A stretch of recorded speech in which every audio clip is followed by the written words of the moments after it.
नमस्कार साथियों, एक बार फिर अपने YouTube चैनल में आप सभी का स्वागत करता हूं। आज हम लोग बात करेंगे सामाजिक सशक्तिकरण के बारे में, सोशल जस्टिस के बारे में, सामाजिक न्याय के बारे में, सोशल एम्पावरमेंट के बारे में।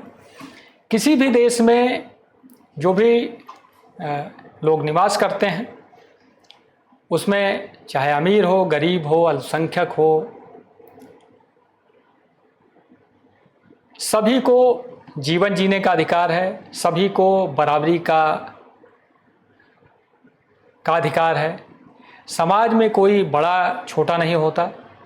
और जो दबे कुचले लोग हैं, आदिवासी हैं, अल्पसंख्यक हैं, महिलाएं हैं, बुजुर्ग हैं, छोटे बच्चे हैं, उनके मानवाधिकारों की रक्षा कैसे हो, उनको समाज में बराबरी का दर्जा कैसे मिले, उनको समाज में अपने विकास के लिए समान अवसर कैसे उपलब्ध हों, इसलिए सरकारें जो है उनके लिए अलग अलग योजनाएं चलाती हैं, उनके अलग अलग कानून बनाती हैं ताकि वो समाज के मुख्य धारा में रह सकें, समाज के में उनकी बराबर भागीदारी हो और किसी भी तरह से उनको समाज से विकृत या समाज से अलगाव ना उत्पन्न हो।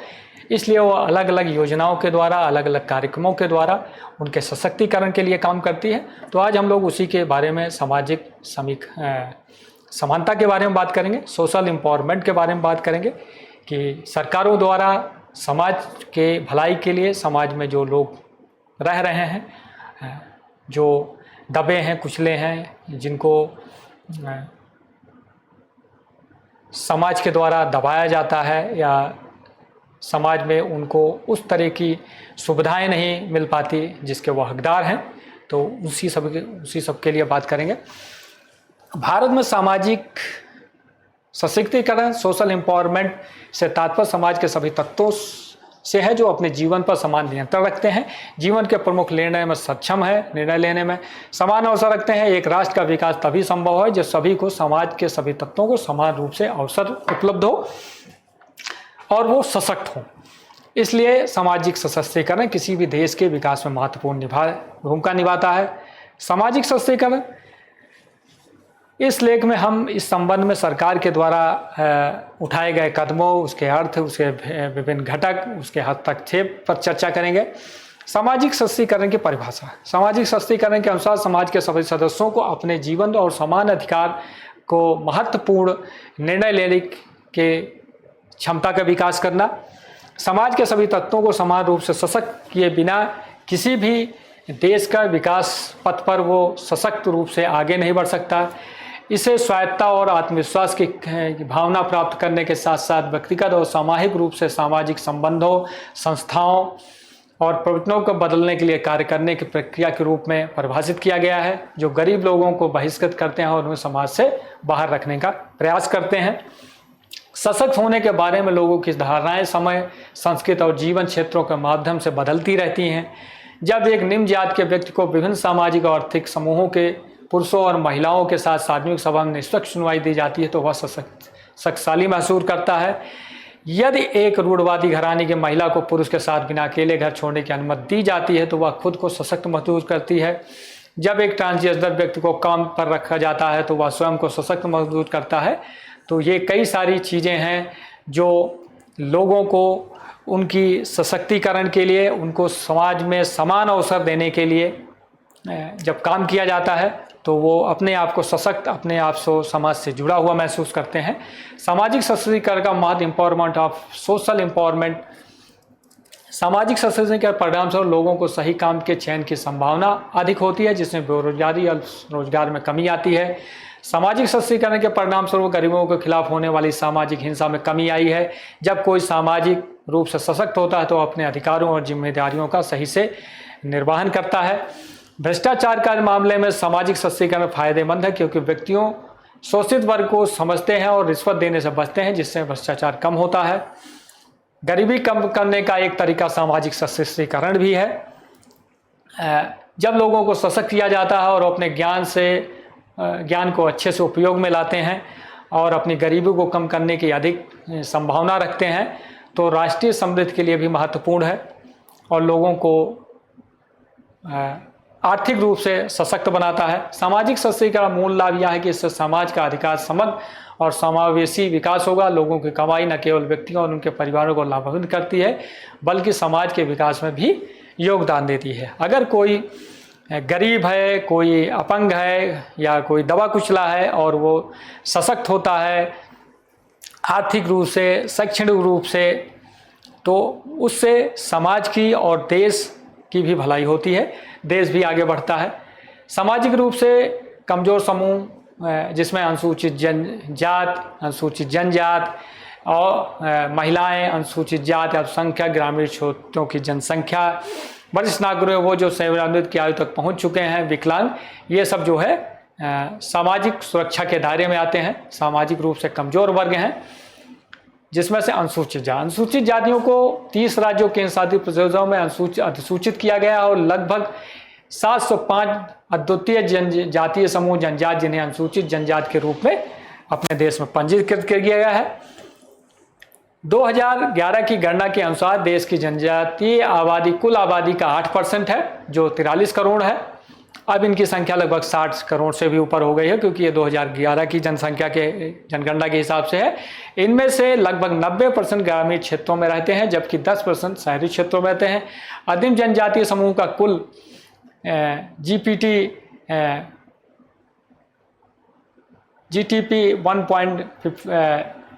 1.57% लगभग 1.32 मिलियन हिस्सा है। अनुसूचित जनजाति एसटी की आबादी भारत के विभिन्न हिस्सों में रहने वाले लोगों का विधिक समूह है। भाषा, संस्कृति, रीति रिवाज, सामाजिक स्थिति और जीविका के पैटर्न सभी भिन्नताएं दिखती हैं। जो आदिवासी वर्ग के लोग हैं,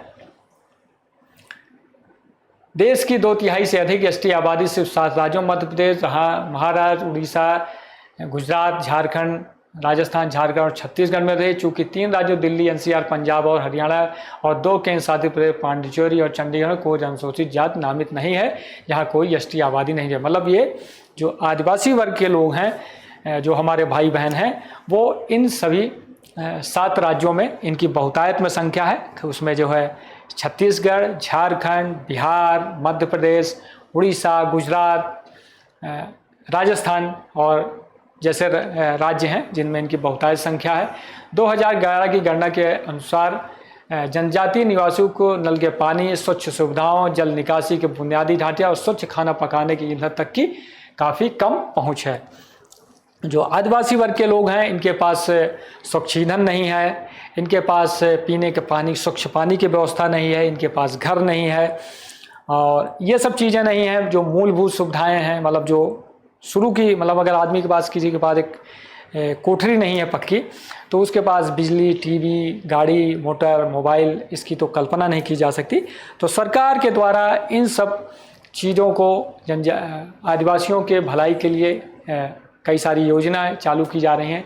जनजातीय समुदायों की आवश्यकताएं, विशेषताएं, आदिम लक्षण, भौगोलिक बनावट के कारण अन्य समाज से अलगाव, एक विशिष्ट संस्कृति, सामाजिक आर्थिक विकास में मामले में पिछड़ापन, आम जनता के साथ बातचीत करने में असंकित, क्योंकि ये जंगलों में रहे हैं, पहाड़ों में रहते हैं, गुफाओं में रह रहे हैं और सदियों से ऐसे ही रहते आए हैं।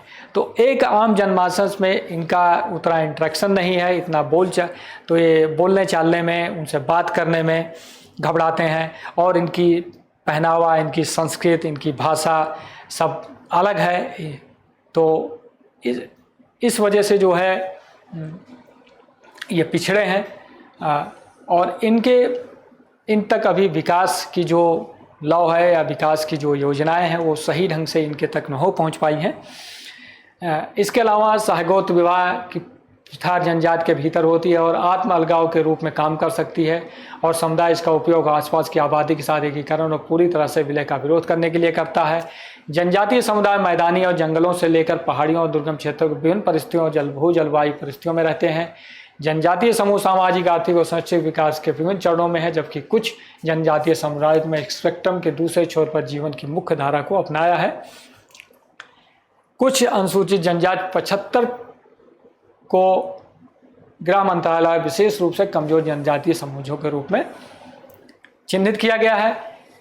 पीबीटीजीएस के रूप में वर्गीकृत किया गया है। पीजीटीवीएस अंडमान निकोबार द्वीप समूह के 18 राज्यों और केंद्र शासित प्रदेशों में निवास करते हैं। ये 75 ऐसे जनजातीय समूह हैं जिसको सरकार द्वारा चिन्हित किया गया है, जो अभी आदिम समय के रूप में रह रहे हैं और सबसे पिछड़े हैं। मतलब इन तक अभी शिक्षा, स्वास्थ्य जैसी मूलभूत चीज़ें इन तक नहीं पहुंची हैं और एकदम ये दुनिया और समाज से कटे हुए हैं। 1973 में ढेबर आयोग ने आदिम जनजातीय समूह को एक अलग श्रेणी के रूप में बनाया जो आदिवासी समूहों कम विकसित है। 2006 में सरकार ने पीजीटी का नाम बदलकर पीबीजीटी कर दिया। 75 सूचीबद्ध पीबीजीटी में सबसे अधिक संख्या उड़ीसा में पाई जाती है। पीबीटीजी एक संवैधानिक श्रेणी नहीं है और ना ही संवैधानिक रूप से मान्यता प्राप्त। मध्य प्रदेश, राजस्थान में सहारिया लोग पीबीटीजीएस में सबसे बड़े और जिनकी आबादी लगभग 4 लाख है। मतलब ये ऐसे लोग हैं जो अभी इन तक किसी भी तरह की विकास की कोई संभावना इन तक पहुंची ही नहीं है, सबसे पिछड़े हैं। जनजाति लोगों की समस्याएं क्या हैं आदिवासियों की? वन संबंधी मुद्दे। आदिवासी समुदाय अपनी आजीविका जंगलों में इनका निवास है, जंगलों में ही इनकी आजीविका है और वे शिकार करने, भोजन इकट्ठा करने, कृषि को स्थापित करने में अपने विशेषाधिकारों का लाभ लेते रहे हैं। लेकिन वन संरक्षण के नाम पर आधुनिक सरकारों ने आगमन से इन लाभों को प्रभावित किया है, जिसके उनके अस्तित्व पर संकट खड़ा हो गया है और विभिन्न सरकारी संगठनों के द्वारा व्यापार क्षेत्र द्वारा उनकी ज़मीनों को थोड़े से पैसे के लिए हथिया लिया जाता है। खासकर जो खदानें हैं, चाहे कोयला खदान हो या स्टील माइंस हो, लोहा खदानें हो, ये सब ज़्यादातर इन्हीं क्षेत्रों में पाई जाती हैं जहाँ पे आदिवासी लोग निवास कर रहे हैं। तो उनको जब वहाँ कोई विकास की योजनाएं, फैक्ट्रियाँ लगती हैं या खदान स्टार्ट होता है तो उनको विस्थापित होना पड़ता है, क्योंकि वो सदियों से वहाँ रहते आए हैं, वो जीवन जंगल पे आश्रित हैं। तो मतलब ये चीज़ें भी करनी, क्योंकि विकास के लिए चाहे वो खनिज हो या कोई मिल फैक्ट्री लग रही है वो भी ज़रूरी है, लेकिन उसकी वजह से इनको विस्थापित होना पड़े। गरीबी और शोषण, उनके भोलेपन के कारण आदिवासी आबादी का शोषण किया जाता है और उन्हें गरीबी से दुष्कृत्य में ढकेल दिया जाता है। वे आदिकाल से जंगलों में रहें, लेकिन सरकार द्वारा लगाए गए प्रतिबंधों के कारण कई बाध्य मजदूर बन गए हैं जिनका शोषण किया गया है। अब भारत में 52% एसटी गरीब है, नेपाल बीपीएल के नीचे हैं और 54% से पास संचार और परिवहन के आर्थिक साधन भी नहीं पहुंच सके हैं। साक्षरता दर, जबकि उत्तर पूर्वी और द्वीपीय क्षेत्रों में जनजातियों की साक्षरता काफ़ी अधिक है, वहीं उत्तर पूर्वी क्षेत्रों में उच्च विद्यालय छोड़ने की दर सबसे अधिक है। मतलब साक्षरता दर जो है वो आदिवासियों में सबसे कम है। कुछ ऐसे क्षेत्र हैं जहाँ पे इनकी स्थिति ज़्यादा है शिक्षा में, लेकिन सबसे ज़्यादा उस स्कूल छोड़ने, क्योंकि गरीबी है तो आदमी पहले पेट पालेगा कि पहले पढ़ाई करेगा। तो वो माँ बाप के साथ काम के लिए चले जाते हैं, शहरों में चले जाते हैं या फिर खदानों में काम करते हैं या फिर भोजन इकट्ठा करने में वो लगे रहते हैं। तो आदमी पहले अपना पेट पालेगा, फिर वो पढ़ाई के लिए या फिर और विकास के लिए वो चीज़ें देखेगा। स्वास्थ्य के मूल्य, गरीबी, पर्यावरण, आदिवासियों या जनजातीय लोगों में स्वास्थ्य संबंधी समस्याएं हैं क्योंकि उनको जानकारी नहीं है और वो देसी जड़ी बूटियों के द्वारा अपना इलाज करते रहे हैं। तो अभी जो आधुनिक युग की चिकित्सा डेवलपमेंट है वो उनकी ना तो जानकारी है ना उन तक अभी पहुंच पाई है उस हिसाब से। तो गरीबी, पर्यावरण, पेयजल की कमी, खराब स्वास्थ्य सुविधाओं की कमी, अंधविश्वास और वनों की कटाई कर रहे हैं, पीबीजीटी, एनीमिया, मलेरिया, जठरांध, सभी बीमारियों, पोषक तत्वों की कमी और त्वचा जैसे विभिन्न स्वास्थ्य मुद्दों से पीड़ित रहते हैं। बेरोजगारी, द्वीपीय क्षेत्र में आदिवासियों में बेरोजगारी अधिक है। अनुसूचित जनजातियों को औद्योगिकरण के परिणाम स्वरूप जबरन प्रवास, शोषण, विस्थापन जैसे मुद्दों का सामना करना पड़ता है, जिसके परिणाम स्वरूप प्राकृतिक संसाधनों में नियंत्रण का नुकसान हुआ है और वे नई श्रम और संसाधन पाटने के अनुसार होने में असमर्थ हैं। गरीब हैं, अशिक्षित हैं और क्योंकि देश दुनिया के बारे में उनकी जानकारी नहीं है। आधुनिक युग में जो मिल फैक्ट्रियां लग रही हैं उसकी जानकारी नहीं है, कौशल विकास नहीं है उनके पास, तो गरीब हैं तो उनका शोषण होता है, बेरोजगारी ज़्यादा है और किसी भी तरह की जानकारी न होना भी आपको किसी भी क्षेत्र में काम करने के लिए योग्य नहीं बनाती है। तो ये सारी समस्याएं हैं। लघु वनोपजन पर अधिक निर्भरता। वन क्षेत्रों में रहने वाले आदिवासियों के लिए आजीविका एक प्रमुख स्रोत है। एमएफपी से जुड़े अधिकांश व्यापार असंगठित प्रकृति के बने हैं, जिनके कारण सीमित मूल्यवर्धन के कारण संग्रहकर्ताओं को कम रिटर्न और मतलब अगर जो चीज़ें ये लोग इकट्ठा करते हैं जैसे शहद है, जड़ी बूटियां हैं, तो इनको इतनी जानकारी नहीं है और इनसे जो लोग औने पौने दानों पर खरीद के फिर उसको अंतर्राष्ट्रीय बाज़ारों में या ग्लोबल मार्केट में अच्छे दामों पे बेचते हैं, तो ये भी एक समस्या है इनके साथ। लघु वनोपज। सरकार ने पहले जनजातीय आबादी के परिश्रम की खुद सुरक्षा के लिए एमएसपी सरकारी खरीद, जो जैसे गेहूं चावल खरीदते हैं वैसे इनके लिए न्यूनतम समर्थन मूल्य नामक की एक योजना शुरू की है। अनुसूचित जनजातियों और अन्य पारंपरिक वनवासी वन अधिकारियों की मान्यता अधिनियम 2006 लघु वन उत्पाद को पौधों के उत्पत्ति के सभी गैर लकड़ी वन उत्पादों के रूप में परिभाषित किया है, जिसमें इसमें बांस, ब्रशवुड, स्टम्प, बेत, टस्सर, कोकून शामिल है। शहद, मोम, लाख, गोंद, तेंदू के पत्ते, औषधीय पौधे और जड़ी बूटियाँ, कंद, ये सब चीज़ें जो है जनजातियों के द्वारा इकट्ठी की जाती हैं और उसको सरकार एमएसपी पर खरीदती है, इनसे सरकारी खरीद पर। मतलब इनके एक तरह से इनके आर्थिक उन्नति के लिए सब सरकार के द्वारा किया जाए। आदिवासियों के लिए विधायी प्रावधान। अनुसूचित जातियों और अन्य पारंपरिक वन निवासी अधिनियम अधिकारों की मान्यता अधिनियम 2006 के द्वारा इन्हें 75 PBGTS से संबंधित एक विशेष खंड और अधिनियम PBG के वन और आदिवासी अधिकारों को मान्यता देता है। मतलब सरकार के द्वारा इनके आजीविका और इनके आवास अधिकारों को मान्यता देना है 2006 के द्वारा। पंचायतों के अनुसूचित क्षेत्रों द्वारा विस्तार नियम 1996 पेशा यह पंचायत के राष्ट्रीय ढांचे के दायरे में भारत के अनुसूचित क्षेत्रों का विस्तार करता है। हालांकि यह नियम जम्मू कश्मीर, नागालैंड, मेघालय और मिजोरम और अनुसूचित और आदिवासी क्षेत्रों सहित कुछ अन्य क्षेत्रों पर लागू नहीं है। मतलब पंचायतों में इनकी भागीदारी, राजनीतिक रूप से इनको समृद्ध करना। अंडमान निकोबार आदिवासी जनजातियों का संरक्षण नियम 1956 अंडमान और निकोबार द्वीप समूह के प्रहरी और अन्य आदिवासी जातियों को इस अधिनियम के तहत संरक्षित किया गया है। विदेशी प्रतिबंधित क्षेत्र आदेश 1963 अंडमान और निकोबार द्वीप समूह द्वारा प्रतिबंधित क्षेत्र, जिसमें प्रतिबंधित क्षेत्र परमिट रैप वाले विदेशी रह सकते हैं।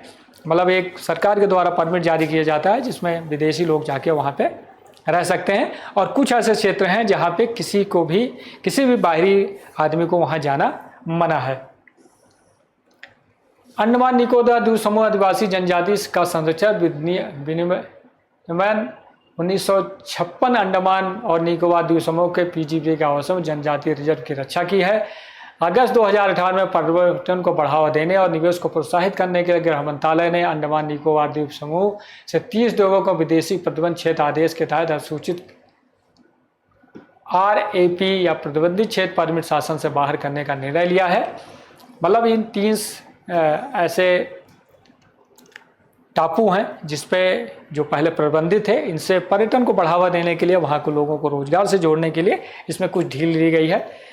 आदिवासियों के लिए संवैधानिक अनुच्छेद 29 आर्टिकल 29 अल्पसंख्यकों के हितों की रक्षा के लिए प्रावधान करता है कि संस्कृत के लिए एक अलग भाषा लिपि रखने वाले किसी भी नागरिक वर्ग को उसके संरक्षण का अधिकार प्राप्त होगा।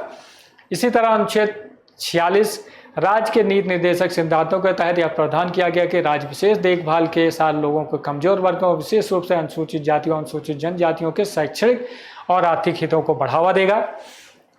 इसी तरह अनुच्छेद 275 आर्टिकल 275/1 संविधान की 5वीं और 6 अनुसूचियों के अंतर्गत आने वाले राज्यों अनुसूचित जनजाति वाले को सहायता अनुदान प्राप्त, मतलब सरकार के द्वारा ऐसे राज्यों को अनुदान प्राप्त किया, मतलब पैसे से सहायता प्रदान की जाती ताकि उनके विकास के लिए खर्चा किया जा सके। 5वीं अनुसूची अनुच्छेद 244/1 संविधान का भारतीय संविधान का अनुच्छेद 244/1 अनुसूचित क्षेत्रों को भारत के राष्ट्रपति द्वारा परिभाषित क्षेत्रों के रूप में परिभाषित करता है और संविधान की 5वीं अनुसूची में उल्लेख किया गया है कि भारत में अनुसूचित क्षेत्र वाले 10 राज्य हैं। मतलब भारत में जो अनुसूचित क्षेत्र वाले 10 राज्य हैं वो 10 हैं। 6ठी अनुसूची अनुच्छेद 244 संविधान की 6ठी अनुसूची अनुच्छेद 244 के अनुसार 4 उत्तर पूर्वी राज्यों असम, मेघालय, त्रिपुरा और मिजोरम के जनजातीय क्षेत्रों के प्रशासन से संबंधित हैं। अनुच्छेद इसी तरह 305A इस अनुच्छेद में प्रावधान किया गया कि राज्य शिक्षा के प्राथमिक स्तर पर मातृभाषा में शिक्षा के लिए पर्याप्त सुविधाएं प्रदान की जाएंगी। तो संविधान में इन सभी अनुच्छेदों में अलग अलग जो है आदिवासियों, जनजातियों समुदाय के लिए, इनकी शिक्षा के लिए, इनके रोजगार के लिए, इनके क्षेत्रों के संवर्धन के लिए, इनको संरक्षित करने के लिए अलग अलग प्रावधान किए गए हैं। सरकार के द्वारा वन धन योजना के तहत 30 आदिवासी संग्रहकर्ताओं के 10 सहायता समूह, वन अधिकार विकास समूह का गठन किया गया है। इसके अलावा जंगल से प्राप्त वस्तुओं का समर्थन मूल्यवर्धन करने के आदिवासी लोगों को कार्य वित्त प्रदान किया जाएगा। विकास केंद्र बहुउद्देशीय संस्थान है जो कौशल विकास, क्षमता निर्माण, प्रशिक्षण, प्राथमिक प्रशिक्षण और मूल्यवर्धित सुविधाओं की स्थापना प्रदान करेंगे। इसी तरह इन्हें आयु सीमा में छूट, पात्रता शर्तों को कम करना और कम से कम योग्यता परीक्षाओं के अलावा पदोन्नतियों के उद्देश्य निचले समूह को शामिल करना।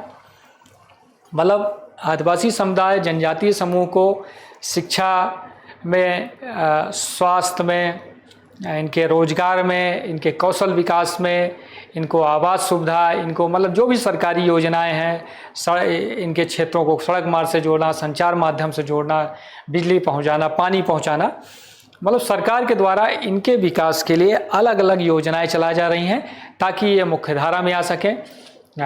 इनकी जो समस्याएं हैं, चाहे स्वास्थ्य संबंधी हो या बेरोजगारी हो या भुखमरी जैसी हालात हो, इनसे ये प्रभावी रूप से निपट सकें। इसी तरह संविधान के 5वें अनुच्छेद में हर राज्य में जहां जनजातीय क्षेत्र है वहां एक सलाहकार परिषद का गठन करेगी जो जनजातीय समूहों के कल्याण और विकास, क्षेत्रों के विकास के लिए सलाह देगी। इसी तरह मध्य प्रदेश, उड़ीसा, बिहार, पश्चिम बंगाल, राजस्थान में आदिवासी और हरिजन अनुसंधान संस्थान स्थापित किए गए हैं जो इनकी जनजातीय संस्कृति, कला और रीति रिवाजों की रक्षा करते हैं। स्टैंड अप ऑफ इंडिया का उद्देश्य देश के अनुसूचित जातियों, अनुसूचित जनजातियों और महिलाओं को उनकी जरूरतों के आधार पर 10 लाख रुपए से 1 करोड़ रुपए तक के ऋण प्रदान करने, ताकि वो अपना स्वरोजगार चालू कर सकें।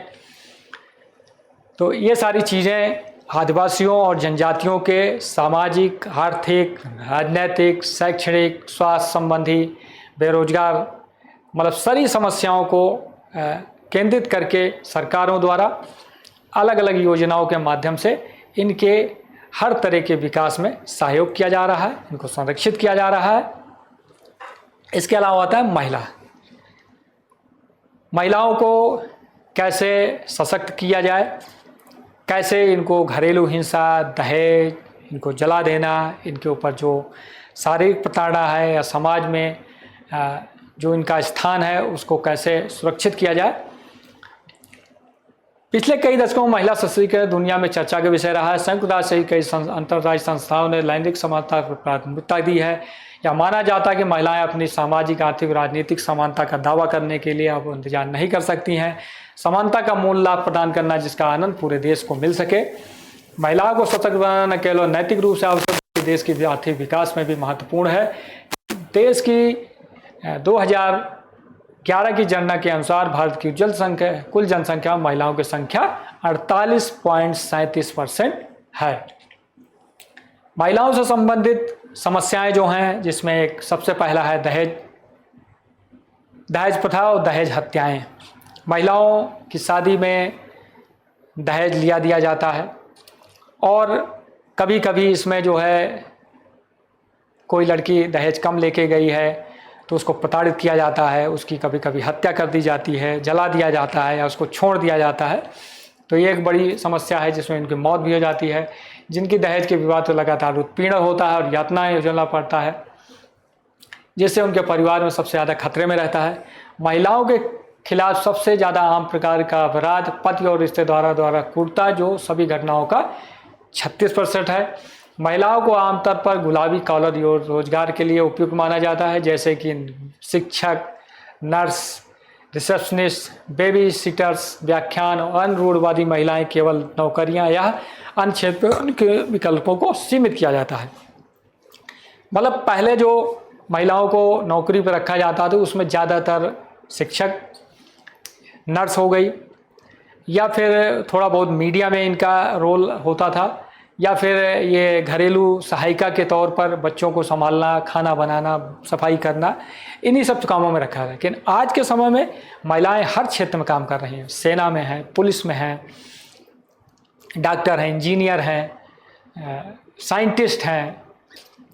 तो मतलब अब महिलाओं की स्थिति धीरे धीरे बढ़ रही है। जैसे जैसे शिक्षा का स्तर बढ़ रहा है, समाज में जागरूकता आ रही है, वैसे वैसे महिला सशक्तिकरण भी आगे बढ़ रहा है। कम उम्र में शादी खासकर महिलाओं के लिए जिन उनके विकल्पों को सीमित कर देता है और उन्हें सशक्त बनाने में रोकता है। ग्रामीण अंचलों में ज़्यादातर लड़कियों की शादी 18 साल या 18 साल से पहले कर दी जाती है।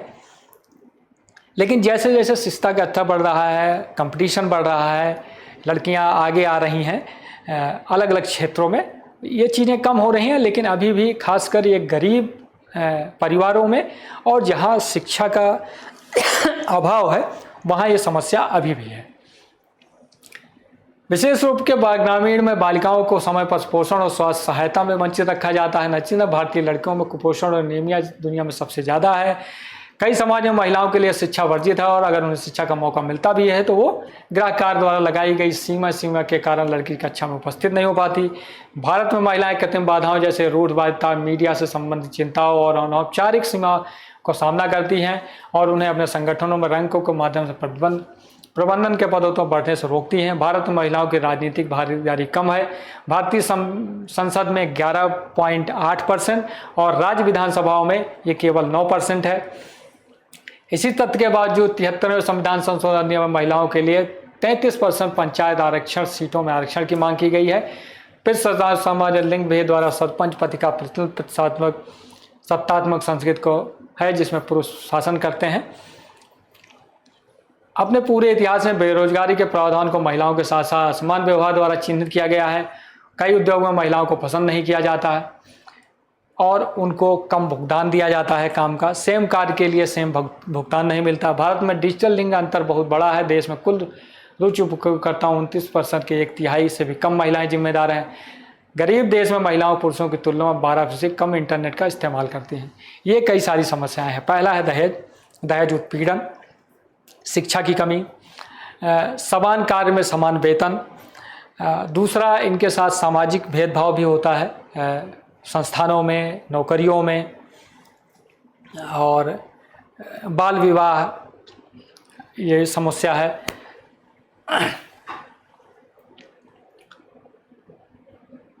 तो ये कई सारी समस्याएं हैं महिलाओं के लिए। लेकिन सरकार के द्वारा जैसे कई सारे राज्यों में या पंचायती राज के द्वारा जो है महिलाओं को पूरे देश में 33% आरक्षण उपलब्ध है। बिहार जैसे राज्य में 50% महिलाओं को पंचायती राज संस्थाओं में आरक्षण है। भारतीय संसद ने लोकसभा, राज्य विधानसभाओं में 33% आरक्षण का प्रावधान किया है। इसको लोकसभा से पारित कर दिया गया है। आने वाले जनगणना, देश में जो जनगणना होने वाली है और उसके बाद जो परिसीमन होगा उसके बाद ये 33% आरक्षण पूरे देश में लागू हो जाएगा, जिससे महिलाओं की लोकसभा और राज्य विधानसभाओं में इनकी प्रतिनिधित्व बढ़ेगा।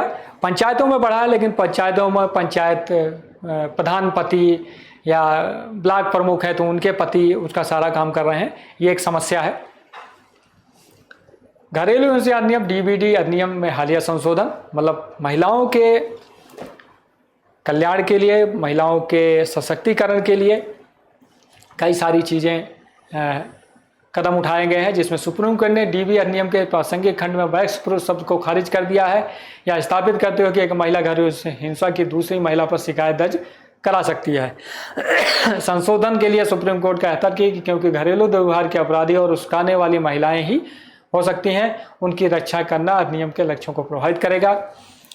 इस प्रतिष्ठा के लिए महिलाओं और नाबालिगों के साथ घरेलू दुर्व्यवहार करना जारी रह सकता है, क्योंकि अदालत का संशोधन DB को लिंग तटस्थ बनाता है।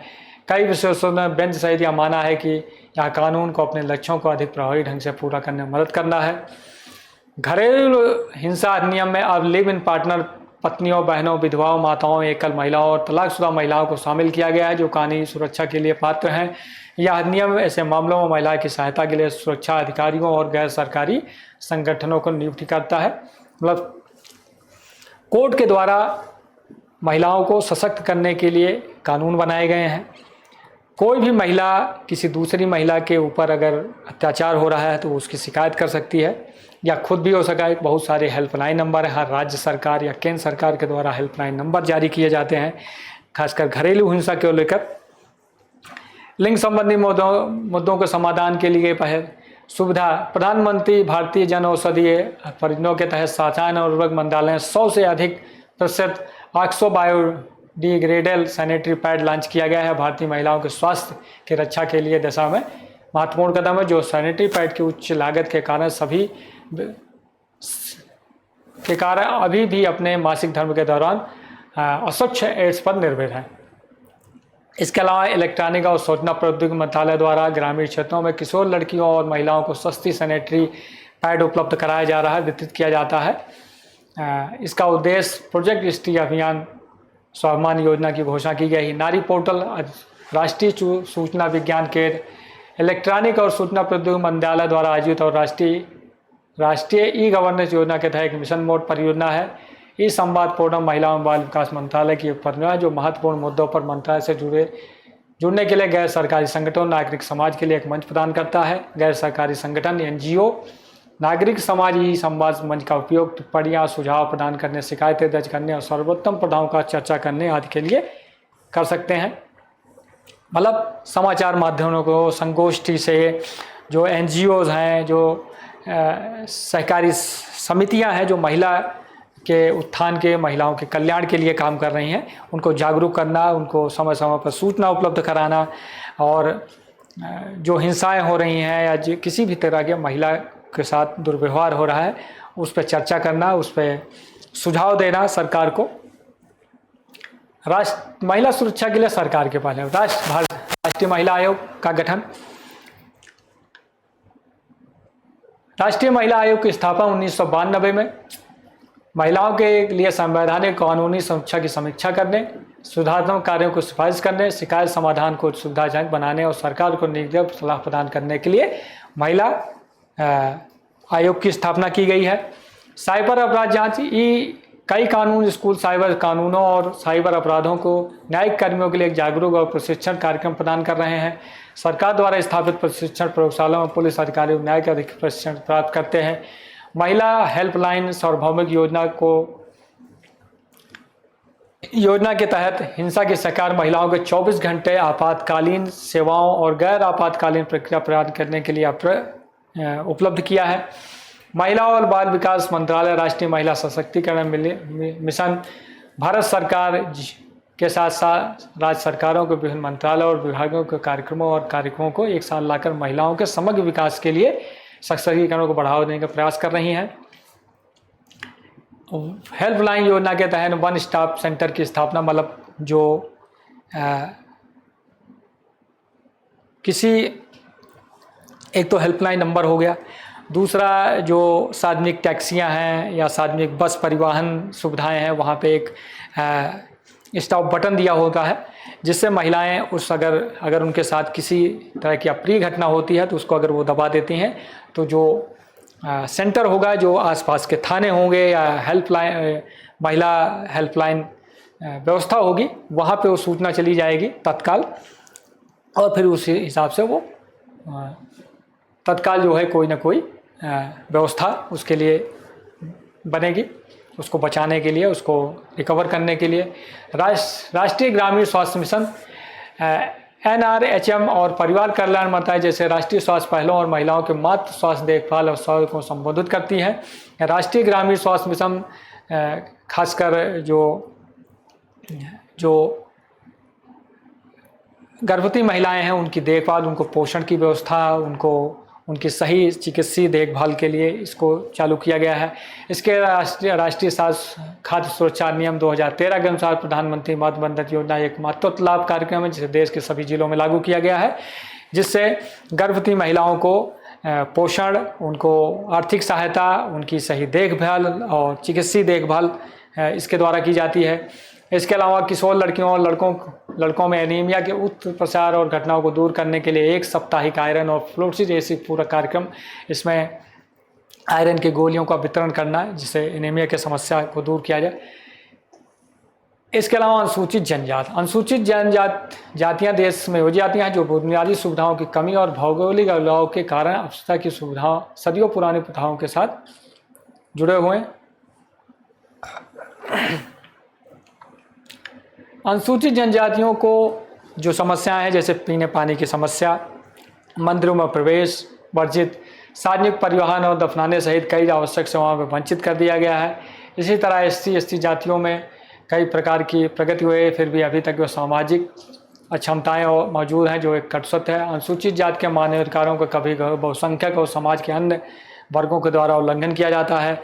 उन्हें भोजन के लिए मैला ढोने, बधवा मजदूर के रूप में काम करने और अन्य काम के लिए मजबूर किया जाता है। इसके अलावा परंपरागत रूप से हिंदुओं ने अनुसूचित जातियों को शिक्षा प्राप्त करने से मना किया है और यह प्रथा आज भी जारी है। शिक्षण संस्थाओं में उनके साथ अन्याय हुआ है। अनुसूचित जातियों को अक्सर मंदिरों में प्रवेश से वंचित कर दिया गया है कि उन्हें अभी तक अछूत माना जाता है। गांधी जी ने हरिजन कहा, वे विकलांग ग्रामीण क्षेत्रों में गांव और शहरों में शायद ही कभी इनका सामना करना पड़ता है। SC जातियां जो हैं वो गरीब तबके के लोग हैं और अब तो ऐसी समस्याएं बहुत कम हैं। कभी कभी ग्रामीण क्षेत्रों में ये चीज़ देखने को मिलती है कि उनको मंदिरों में प्रवेश नहीं दिया जा रहा है या उनके साथ छुआछूत वाला व्यवहार हो रहा है या बंधुआ मजदूरी की व्यवस्था है, और ये खासकर ग्रामीण क्षेत्रों में और गरीब जो तबके के लोग हैं उनके साथ हो रहा है। और कोई ज़रूरी नहीं है कि ये ST के साथ ही हो रहा है, ये समाज के जो भी आर्थिक रूप से कमज़ोर है, गरीब है, उसके सबके साथ होता है। जो दबंग है, जिसके पास आर्थिक रूप से संपन्नता है, जिसके पास पावर है, वो हर अपने से नीचे के लोगों को दबाने की कोशिश करता है।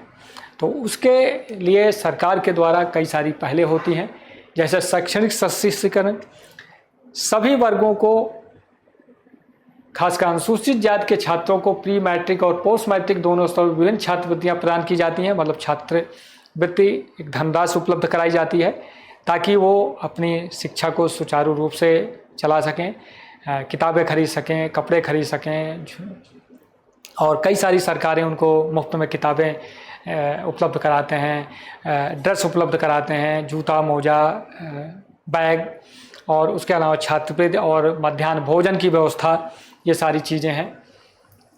आर्थिक सशक्तिकरण, अनुसूचित जाति सहायता और विभिन्न विकास नियम की स्थापना, NSFDC की स्थापना गरीबी में रहने वाले अनुसूचित जाति के लाभार्थियों के लिए अन्य आय सृजन गतिविधियों को वित्त पोषण के लिए की गई है।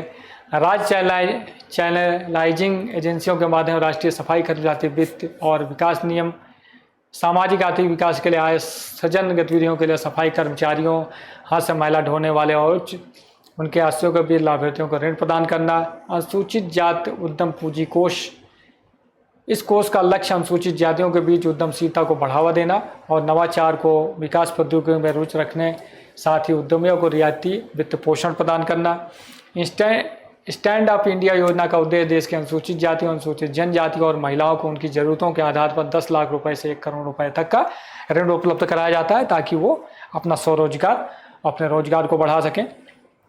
इसका मुख्य उद्देश्य व्यवसाय शुरू करना है। सामाजिक सशक्तिकरण, 1955 का नागरिक अधिनियम अधिकार अधिनियम नागरिक अधिकारों के संरक्षण अधिनियम है। यह अस्पृश्यता मतलब छुआछूत अपराध अधिनियम 1955 भारतीय संविधान के अनुच्छेद 17 आर्टिकल 17 के अनुसार अधिनियम किया गया है।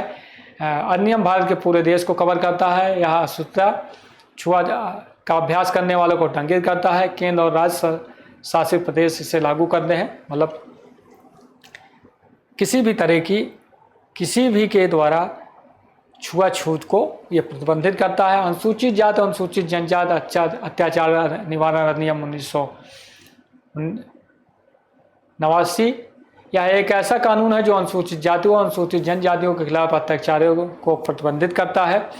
राज्यों और केंद्र शासित प्रदेशों को अनुसूचित जाति अनुसूचित जनजातियों अत्याचार निवारण अधिनियम 1989 को लागू करने में सहायता दी है। इस अधिनियम जैसे कि अत्याचार पीड़ित को राहत प्रदान करना, प्रोत्साहन प्रदान करना आदि के द्वारा। SC/ST एक्ट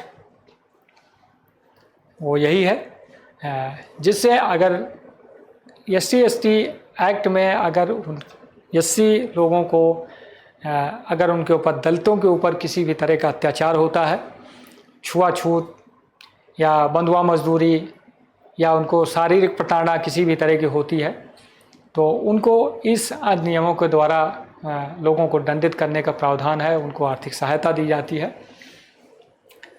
अल्पसंख्यक शब्द को भारतीय संविधान में कहीं भी स्पष्ट रूप से परिभाषित नहीं किया गया है। हालांकि यह कई महत्वपूर्ण समूहों को अल्पसंख्यक का दर्जा देता है। भारत में अल्पसंख्यक निम्नलिखित मुद्दों का सामना करते हैं। अल्पसंख्यक जैसे सिख, ईसाई, बौद्ध, जैन, इनको अल्पसंख्यक के तौर पर गिना जाता है, जिसमें सबसे ज़्यादा आबादी जो है मुस्लिमों की है। अगर अल्पसंख्यकों का क्राइटेरिया को देखा जाए तो जो मुस्लिम आबादी है वो अल्पसंख्यक आबादी से ऊपर हो चुकी है, लेकिन वोट बैंक की राजनीति और भी बहुत सारे कारण हैं जिसकी वजह से अल्पसंख्यकों को सही से परिभाषित नहीं किया गया और उनकी बहुत सारी समस्याएं हैं। शिक्षा को लेकर, इनकी भाषा, इनकी संस्कृति को लेकर बहुत सारी ऐसी चीज़ें हैं। सांप्रदायिक तनाव, दंगे, जब कोई सांप्रदायिक दंगे या संघर्ष होता है तो अल्पसंख्यकों के हित खतरे में पड़ जाते हैं। जैसे 1960 के दशक में सामाजिक अशांति के मामलों में संख्या बढ़ने लगी। सांप्रदायिक अशांति के विस्तार और बारंबारता के परिणाम से अल्पसंख्यकों का व्यवस्था से विश्वास उठ जाता है और प्रशासन के लिए उनका विश्वास बहाल करना अत्यंत कठिन होता है। एक समय समस्या के रूप में पहचान अल्पसंख्यकों को सामाजिक, सांस्कृतिक प्रथाओं, इतिहास और विरासत असमानताओं के कारण पहचान के मुद्दों से जूझना पड़ता है।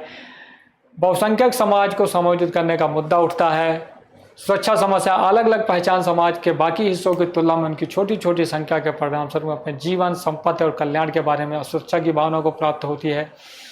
जब समाज में बहुसंख्यक और अल्पसंख्यक समुदाय के बीच संबंध तनावपूर्ण होते हैं और बहुत सौहार्दपूर्ण नहीं होते तो असुरक्षा की भावना बढ़ती है।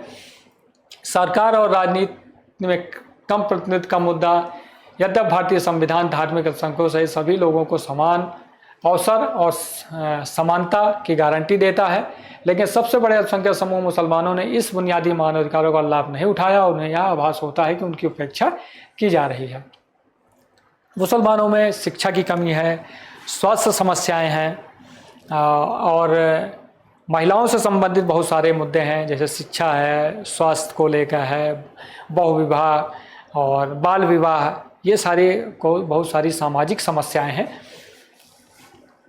अल्पसंख्यकों के संविधान में प्रावधान, अनुच्छेद 29 संविधान के अनुच्छेद 29 के अनुसार भारत के अधिकार क्षेत्र में रहने वाले किसी भी समूह को अपनी भाषा, लिपि, साहित्य और संस्कृति को संरक्षित और बढ़ावा देने का अधिकार है। इसी तरह अनुच्छेद 36 प्रदान करता है कि एक अल्पसंख्यक समूह, चाहे वह धर्म, भाषा पर आधारित हो, वह अपनी पसंद के शैक्षिक संस्थानों की स्थापना कर सकता है और उसके प्रशासन का अधिकार उसको होगा। इसके अलावा भारत सरकार द्वारा अल्पसंख्यकों के कल्याण के लिए उठाए गए कदमों में प्रधानमंत्री नया 15 सूत्री कार्यक्रम, जिसमें अल्पसंख्यकों के कल्याण के लिए प्रधानमंत्री का नया 15 सूत्री कार्यक्रम है, एक समग्र कार्यक्रम है जिसमें विभिन्न मंत्रालयों के प्रयास शामिल हैं, जिसके अंदर उनकी शिक्षा की व्यवस्था करना, उनके स्वास्थ्य की व्यवस्था करना, उनको पेयजल की व्यवस्था करना, उनकी भाषा, उनकी संस्कृति की रक्षा करना, उनको नौकरियों में समान अवसर उपलब्ध कराना, उनके अंदर सुरक्षा का भाव उत्पन्न करना और उनकी जो सामाजिक समस्याएं हैं उसको जागरूक करना, उसको कम करना। कौशल विशाल उस्ताद कार्यक्रम, इस कार्यक्रम का उद्देश्य कौशल विकास में सुधार करना और अल्पसंख्यकों को पारंपरिक पुश्तैनी कला और शिल्प के संरक्षण को प्रदान करना। अल्पसंख्यक समूह ज़्यादातर किसी न किसी कारीगरी वाले कामों से जुड़ा रहा है, चाहे वो हस्तशिल्प हो, हथकरघा उद्योग हो, कपड़े बुनना हो, चित्रकारी हो, मेटल का काम हो, छोटे बर्तन बनाना हो, बहुत सारी चीज़ें हैं जिससे वो जुड़ा है। तो सरकार की उसको आर्थिक रूप से भी प्रोत्साहन कर रही है। उनके कामों में सहायता के लिए मशीनों का प्रबंधन करना, विकास करना, उनको कौशल प्रशिक्षण देना, उनको आर्थिक सहायता उत्पन्न कराना, ये सब चीज़ें हैं। हमारी धरोहर मिशन, इसका उद्देश्य भारत के अल्पसंख्यक समुदायों के समृद्ध और विविध विरासत को संरक्षित करना और रक्षा करना। राज्य वक्फ बोर्डों को सुदृढ़ बनाना, इसका उद्देश्य राज्य वक्फ बोर्डों को प्रशिक्षण और प्रशासनिक लागत के साथ अभी केंद्र सरकार ने वक्फ बोर्ड अधिनियम पास किया है, जिसमें वक्फ बोर्डों में पारदर्शिता लाना और उनकी जो कमाई है या उनकी जो अव्यवस्था है उसको सही करना। नई रोशनी पहले, इसका उद्देश्य गैर सरकारी संगठनों के माध्यम से महिलाओं तक पहुंचना, उन्हें नेतृत्व विकसित विकास प्रशिक्षण करने के लिए वित्तीय सहायता दी जाती है ताकि महिलाओं को नेतृत्व की भूमिका निभाने और सामूहिक या व्यक्तिगत रूप से अपने अधिकारों की मांग करने के लिए सशक्त और प्रोत्साहित किया जाए। इसके अलावा ग्रामीण आबादी, भारत की अधिकांश आबादी ग्रामीण, लगभग भारत की 70% आबादी जो है ग्रामीण क्षेत्रों में रहती है। भारत एक गांव में रहता है। इस तथ्य के बावजूद प्रवास कई वर्षों से होता रहा है। इस समुदाय में अभी भी 65% से अधिक निवासी गांव में रहते हैं। सबसे हालिया जनगणना के अनुसार देश की 70% आबादी गांव में रहती है। यह बहुसंख्यक आबादी है जो गांव में रहती है। उसमें सभी जातियां, सभी धर्म, सभी संप्रदाय के लोग हैं। ग्रामीण विकास के लिए कई सारी पहलें की गई हैं, जैसे जवाहर ग्राम समृद्धि योजना। यह पुरानी जवाहर रोजगार योजना ORY का पुनर्गठित है, सुव्यवस्थित और व्यापक रूप है। 1 अप्रैल 1999 को इसकी शुरुआत की गई है। जवाहर रोजगार योजना मतलब इसमें पहले 1 लाख रुपए तक की सहायता मिलती है, अब इसको फिर से पुनर्गठित किया गया है। तो एक तरह से वित्तीय सहायता है ग्रामीण क्षेत्रों में रोजगार के लिए और अपने रोजगार को चालू करने के लिए वित्त पोषण किया जाता है। इस कार्यक्रम का लक्ष्य ग्रामीण समुदायों को विकास में मदद करना, बुनियादी ढांचे जैसे गांवों को विभिन्न स्थानों से जोड़ने वाली सड़कें और उसे अधिक सुलभ बनाने के साथ साथ सामाजिक, शैक्षिक, स्कूल और बुनियादी ढांचे जैसे अस्पताल का निर्माण करना। इसमें जैसे प्रधानमंत्री ग्राम सड़क योजना, गरीबी कम करने की रणनीति के हिस्से के रूप में भारत सरकार ने इसे असंबद्ध आवासों से कनेक्टिविटी के लाभ के लिए लागू किया गया है। इसका मुख्य उद्देश्य ग्रामीण क्षेत्रों को स्टेट हाईवे या नेशनल हाईवे से गांव को जोड़ना।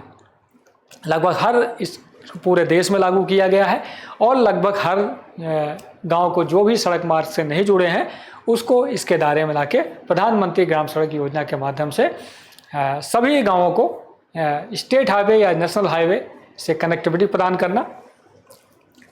उसके अलावा ग्रामीण एकीकृत ग्रामीण विकास कार्यक्रम IRDP का उद्देश्य ग्रामीण भारत में वंचितों को आय सृजन, संपत्ति प्रदान करने, ग्रामीण गरीबों को कम करना। IRDP का मुख्य लक्ष्य चयनित लक्ष्य समूहों के परिवारों को ग्रामीण क्षेत्र में स्वरोजगार के लिए दीर्घकालिक संभावना प्रदान करने के, गरीबी से बाहर निकालना। सरकार सब्सिडी के रूप में सहायता प्रदान करता है और वित्तीय संस्थान, वाणिज्यिक बैंक, सहकारी समितियां, ग्रामीण छात्रवृत्ति, सावधि ऋण प्रदान करते हैं। मतलब ग्रामीण क्षेत्रों में स्वरोजगार के लिए ये सहायता प्रदान करती हैं। इसके अलावा राष्ट्रीय ग्रामीण रोजगार गारंटी अधिनियम यह 2005 में अधिनियमित किया गया है और 2006 में लागू किया गया है। 2 अक्टूबर 2009 को इसका नाम बदलकर महात्मा गांधी राष्ट्रीय ग्रामीण रोजगार गारंटी अधिनियम मनरेगा जो गाँव में चलाया जाता है। इसमें ग्रामीण लोगों को एक साल में 100 दिन का रोजगार सरकार के द्वारा दिया जाता है, जिससे मिट्टी की खुदाई करना, खेतों को समतल करना, ये कई सारे कच्चे काम होते हैं इससे। तो इसने जो है ग्रामीण क्षेत्रों में बहुत परिवर्तन लाया है, खासकर ग्रामीण गरीब परिवारों में जो है आय का एक स्रोत बना है और उनके जीवन स्तर को उठाने में भी मदद किया है। इस कार्यक्रम के तहत ग्रामीण क्षेत्रों के लोगों को 150 दिन के सवेतन कार्य की गारंटी दी जाती है। ये योजना भारत की ग्रामीण आबादी के लिए राजस्व का एक महत्वपूर्ण स्रोत साबित हुआ है। ग्रामीण विकास मंत्रालय नरेगा कार्यक्रम के लिए नोडल मंत्रालय के रूप में कार्य करता है। या सुनिश्चित करने का प्रभारी के राज्य और केंद्रीय परिषद को समय पर इसका पर्याप्त संसाधन उपलब्ध हो, सहायता प्राप्त हो। इसके अलावा सीनियर सिटीजन, जो वरिष्ठ नागरिक, 2011 की जनगणना के अनुसार भारत में 8 बिलियन वरिष्ठ नागरिक हैं। वरिष्ठ नागरिक उन्हें कहा जाता है जो 60 वर्ष से अधिक आयु को पार कर गए हों। 1960 में जीवन प्रत्याशा 42 वर्ष से बढ़कर 65 वर्ष हो जाने के साथ आने वाले वर्षों में इस आंकड़े के अप्रत्यक्ष रूप से बढ़ने का अनुमान है। अनुमानों के अनुसार 2000 और 2050 के भारत की जनसंख्या में 55% वृद्ध लोग होंगे। तो इनके स्वास्थ्य संबंधी समस्याएं, इनकी आवास संबंधी समस्याएं, इनकी देखभाल, ये कई सारी समस्याएं हैं जो हालांकि 60 और 80 वर्ष की आयु वालों की जनसंख्या में क्रमशः 226 और 700% की वृद्धि होगी। भारत में 60 वर्ष से अधिक आयु के बुजुर्गों के रूप में परिभाषित बुजुर्ग नागरिकों का प्रतिशत 2015 में 8% से बढ़कर 2050 में 19% हो जाएगा। मतलब 2050 तक 60 वर्ष से अधिक आयु के वर्ग के लोगों में 19% लोग जो है 60 वर्ष से अधिक के होंगे। सरकारें अक्सर तीव्र जनसंख्या वृद्धि के परिणाम को कम करने के लिए तैयार नहीं होती है, जिसका प्रभाव वरिष्ठ नागरिकों के सामाजिक, आर्थिक और स्वास्थ्य स्थिति पर पड़ता है। वरिष्ठ नागरिकों के समक्ष जो चुनौतियां हैं, डिजिटल साक्षरता, जब परिवार के बड़े सदस्य संचार की नई डिजिटल भाषा को समझने में असमर्थ होते हैं तो बुजुर्गों और छोटे सदस्यों के बीच संचार टूट जाता है। उन्हें डिजिटल योजनाओं का लाभ लेने में कठिनाई होती है। मतलब जो आदमी बूढ़ा हो गया है, जिसको संचार माध्यमों को चलाना नहीं, मोबाइल नहीं चला सकता, लैपटॉप नहीं चला सकता, तो जो सरकारी योजनाएं हैं या संचार माध्यमों के द्वारा वो अपने से लोगों से जुड़ाव नहीं महसूस कर पाता। बुजुर्ग ग्रामीकरण, 2011 की जनगणना के अनुसार भारत के 71% बुजुर्ग ग्रामीण क्षेत्रों में निवास करते हैं। शहरी बुजुर्गों की तुलना ग्रामीण बुजुर्गों को अधिक मुद्दों का सामना करते हैं, जैसे आय की सुरक्षा, अच्छी स्वास्थ्य देखभाल, पर्याप्त न पहुँचना और अकेलापन। प्रवास के अभाव, मतलब युवा लोगों के प्रवास के परिणाम स्वरूप बुजुर्ग अकेले अपने जीवन साथी के रह सकते हैं और सामाजिक अलगाव, गरीबी और संकट का अनुभव करते हैं। मौजूदा नीतियाँ, 12वीं योजना में माता पिता और वरिष्ठ नागरिकों का रखरखाव और नियम 2007 के बारे में जागरूकता बढ़ाने के साथ साथ वरिष्ठ नागरिकों को लिए एक हेल्पलाइन नंबर, वरिष्ठ नागरिकों के लिए एक राष्ट्रीय आयोग और वृद्धों के लिए एक राष्ट्रीय ट्रस्ट के बारे में जागरूकता बढ़ाने के लिए योजना बनाई गई है। सामाजिक पेंशन, सभी 60 वर्ष से ऊपर के नागरिकों को एक आय का निश्चित स्रोत के लिए सरकारों के द्वारा सामाजिक पेंशन दी जाती है। इसमें गरीब और निराश्रित को सामाजिक समर्थन देने के लिए राष्ट्रीय सामाजिक सहायता कार्यक्रम की स्थापना की गई है। वृद्ध लोगों को राष्ट्रीय नीति 1999 में NPOP या वृद्ध लोगों की वित्तीय और पोषण सुरक्षा, स्वास्थ्य देखभाल, आश्रय और अन्य जीवन की आवश्यकताओं की गारंटी के साथ साथ दुर्व्यवहार और शोषण की सुरक्षा प्रदान करता है और इनकी गुणवत्ता में सुधार करने के लिए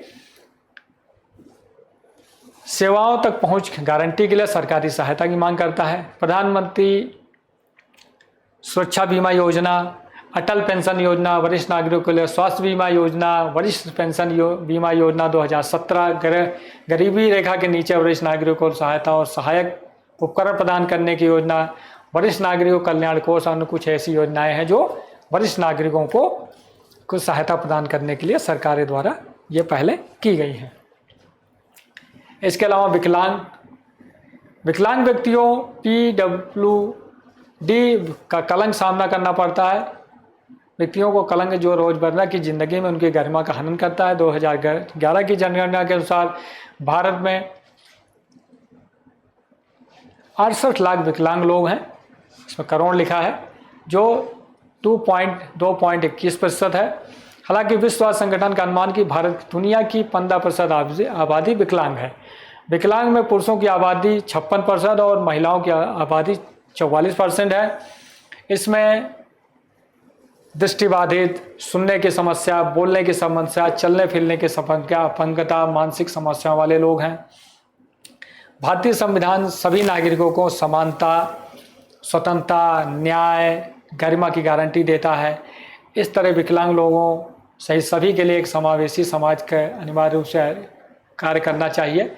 नतीजतन राज्य सरकारें विकलांग लोगों को सशक्त बनाने के लिए प्राथमिक कर्तव्य का वहन करती हैं। भारतीय विकलांग लोगों की पूर्ण भागीदारी और समानता पर एशिया प्रशांत घोषणा का एक हस्ताक्षर करता है। दिव्यांगजनों की समस्याएं, आइसोलेशन। दिव्यांगजनों के सबसे बड़ी समस्या है कि उनके पास ना तो कोई बोलना चाहता है, ना उनके पास कोई बैठना चाहता है, ना उनके सुख दुख में कोई शरीक होना चाहता है। इस तरह वो दयनीय स्थिति में पहुंच जाते हैं और उपेक्षित होते हैं। इसके अलावा भेदभाव, जो भी अपंग है, दृष्टिविहीन है, मानसिक समस्या है जिसके साथ, उसके साथ समाज भेदभाव करता है। विकलांग लोगों के समान आबादी के समान ही कुछ क्षमताएं, आवश्यकताएं और रुचियां होती हैं, इसके बावजूद उन्हें प्रमुख क्षेत्रों में भेदभाव का सामना करना पड़ता है। इन व्यक्तियों को काम पर रखने, बढ़ावा देने में झेक रही है। कुछ जमींदारों ने जमीन किराए पर देने से मना किया है ना, बहुत सारी चीज़ें हैं जो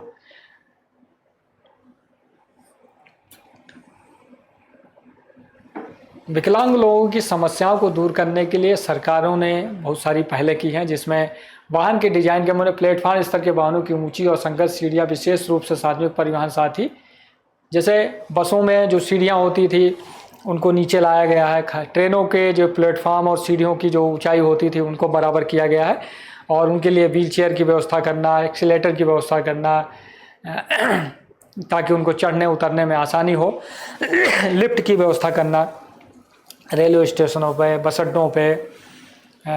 इसके अलावा भारत में सार्वजनिक भवनों में सुलभ बाथरूम, सीढ़ियाँ और अन्य आवश्यक व्यवस्थाओं की कमी अभी भी एक बड़ा मुद्दा है।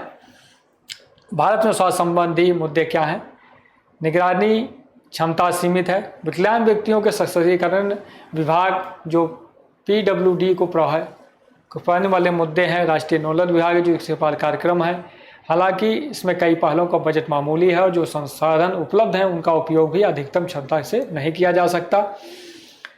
चूंकि कई और कार्यक्रम गैर सरकारी संगठनों के माध्यम से क्रियान्वित किया जाता है, इसलिए विभाग की निगरानी क्षमता भी सीमित है, जो एक गंभीर समस्या है। सरकार द्वारा किए गए उपाय 2016 में विकलांग व्यक्तियों के अधिकारों और नियम निम्नलिखित प्रावधान किए गए हैं।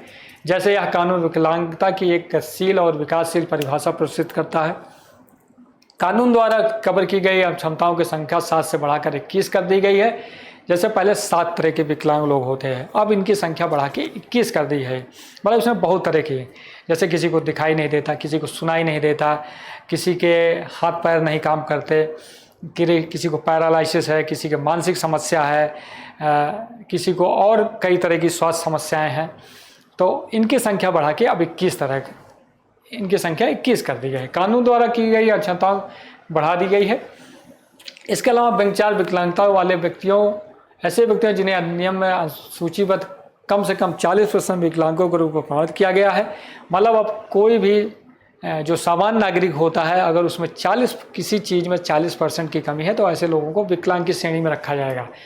6 वर्ष से 18 वर्ष की आयु के प्रत्येक बच्चे जिनकी आधारभूत विकलांगता है उन्हें निःशुल्क शिक्षा की व्यवस्था है। कुछ व्यक्तियों या विकलांग व्यक्तियों के वर्गों के लिए सरकारी प्रतिष्ठानों में रिक्तियों के प्रतिशत 3 से बढ़ाकर 4%, मतलब कोई भी जो सार्वजनिक क्षेत्र की कंपनियां हैं या सरकारी नौकरियां हैं उसमें जो विकलांग कोटा होता था उसको 3% बढ़ा के 4% कर दिया गया है। विकलांगों के अधिकारों को उल्लंघन संबंधित शिकायतों के समाधान के लिए प्रत्येक राज्य में विशेष अदालतों की स्थापना की गई है। सामाजिक न्याय और सशक्तिकरण मंत्रालय कानून को लागू करने का प्रभावी है। प्रधानमंत्री सुगम भारत अभियान को एक निर्धारित समय सीमा के भीतर सार्वजनिक भवनों, सरकारी निजी दोनों को पहुंच सुनिश्चित करने पर ध्यान केंद्रित करने पर बल दिया है। इसके अलावा विकलांग व्यक्तियों के अधिकार अधिनियम 2016 को हाल ही में विकलांग व्यक्तियों के अधिकार अधिनियम 2017 द्वारा पूरक किया गया है। अधिनियम विकलांग व्यक्तियों के अधिकारों को संयुक्त राष्ट्र कन्वेंशन के सिद्धांतों का पालन करता है। दीनदयाल विकलांग पुनर्वास योजना DDRS एक ऐसी योजना है जो विकलांग लोगों के सहायक उपकरण खरीदने में स्थापित करने में मदद करता है। जिला विकलांग पुनर्वास केंद्र 1995 के तहत विकलांग व्यक्तियों के कार्यान्वयन के लिए जो समान अवसर, अधिकारियों की सुरक्षा और पूर्ण भागीदारी अधिनियम के तहत स्थापित किया गया है। तो इस तरह ये है सामाजिक सुरक्षा के दायरे में, सामाजिक सशक्तिकरण के दायरे में ये सारे विषय थे।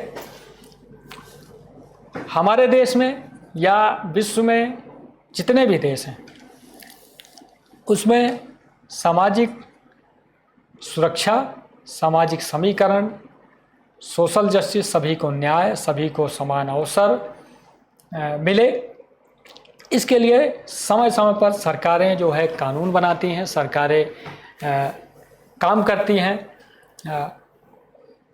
चाहे वो अल्पसंख्यक हो, चाहे ST समुदाय है, मतलब दलित हों, शोषित हों, वंचित है, गरीब हैं, आदिवासी हैं, महिलाएं हैं, विकलांग हैं, वृद्ध हैं, बच्चे हैं, इन सभी के लिए एक गरिमापूर्ण जीवन जीने के लिए समाज में सभी को समान अवसर मिले, समाज में जो भी पिछड़ा है उसको कैसे आगे लाया जाए, कैसे सबको सशक्त किया जाए। क्योंकि अगर समाज में कोई भी एक वर्ग अगर पीछे रह जाता है, कोई एक समुदाय पीछे रह जाता है, तो वो देश के लिए एक तरह से लायबिलिटी बनने लगता है। क्योंकि एक समुदाय बहुत तेज़ी से आगे बढ़ रहा है, उसके पास सारे संसाधन हैं, सारी सुख सुविधाएं हैं, और एक समाज ऐसा है जिसके पास मूलभूत आवश्यकताएं नहीं हैं, जो खाने के लिए भी तरस रहा है, जिसके पास, तो ऐसे में कोई भी देश ना तो पूर्ण रूप से विकास कर सकता है, और उसमें बहुत सारी सामाजिक समस्याएं भी उत्पन्न हो जाती हैं। बेरोजगारी है, अशिक्षा है, स्वास्थ्य संबंधी समस्याएं हैं, इससे सरकारों पे बहुत ज़्यादा भार भी पड़ता है। तो किसी भी देश को आगे बढ़ना है, उन्नति करना है, विकसित होना है, तो उसके लिए उसको इन सभी समुदायों को, चाहे वो SC हो, महिला हो, गरीब हो, विकलांग हो, बुजुर्ग हों या बच्चे हैं, इनकी जो भी समस्याएं हैं उनका 100% अगर निराकरण नहीं होता है तो ना तो वो समाज विकास कर सकता है, ना वो देश विकास कर सकता है। इसलिए सरकारों द्वारा सोशल जस्टिस, सामाजिक समानता के लिए, सामाजिक सशक्तिकरण के लिए कई सारी योजनाएं चलाई जाती हैं, चाहे वो हेल्पलाइन नंबर हो, या ग्रामीण क्षेत्रों के विकास के लिए कार्यक्रम हो, या अल्पसंख्यकों के विकास के लिए कार्यक्रम हो, या अनुसूचित जात क्षेत्रों के विकास का मामला हो, या उनको संरक्षित करना हो, संवर्धित करना हो, उनकी भाषा, उनकी लिपि, या बुजुर्ग हैं या जो विकलांग हैं उनकी जो समस्याएं हैं उनको कैसे समस्याओं का निराकरण हो, उनको मुख्य धारा में कैसे रखा जाए और उनको किसी समस्या का सामना न करना पड़े। तो ये सारी चीज़ें सामाजिक सुरक्षा के दायरे में आती हैं। तो आज हम लोगों ने इसी सामाजिक सशक्तिकरण के बारे में जाना कि क्या क्या समस्याएं हैं, इनका निराकरण करने के लिए सरकारों द्वारा, सामाजिक संगठनों के द्वारा क्या क्या उपाय किए जाते हैं। तो आज के लिए इतना ही, अगले वीडियो में भी फिर किसी मुद्दे पे बात करेंगे। यह वीडियो काफ़ी लंबा है, तो आज के लिए इतना ही। धन्यवाद, जय हिंद।